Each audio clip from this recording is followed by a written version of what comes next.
ऑफिसवरून घरी आले आणि मिस्टरने मला चहा बनवायला सांगितला. मस्तपैकी त्यांच्यासाठी असा मी चहा करून घेतला आणि म्हटलं विचार केला आता पटकन स्वयंपाक पण करून घ्यावा, कारण आज मला किट्टूला आणायला जायचं नव्हतं. आज किट्टूला आणायची ड्युटी ही त्याच्या पप्पांकडे होती.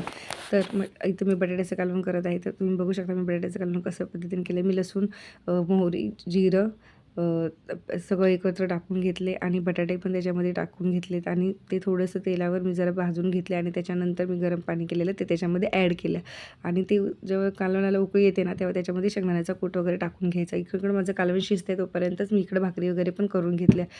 कारण आज किट्टूला जरी आणायचं काम नसलं त्यामुळे माझा स्वयंपाक आज निवांत होता. तिथे किट्टूला आणायचं असलं की मला खूप फास्टमध्ये स्वयंपाक करावा लागतो, कारण की मिस्टर नसतात तेव्हा मग मलाच आणायला जायला लागतं. त्याला वगैरे करून होते तोपर्यंत मी स्वयंपाकाची आणि आमचे डबे वगैरे होते ते जेवणाची, चहाची वगैरे सगळी भांडी वगैरे घासून घेतली. तोपर्यंतच किट्टू आला. त्याच्या पप्पांनी त्याला बिल्डिंगमध्ये सोडलं आणि ते तिकडूनच बाजारला गेले होते.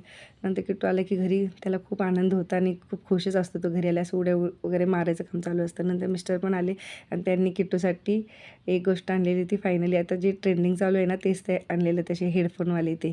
आणि ॲक्च्युली हे माहीसाठी आणले होते पण त्यांनीच ते घालून वगैरे बघितले आणि त्याचा व्हिडिओ वगैरे करून घेतला त्यांनी.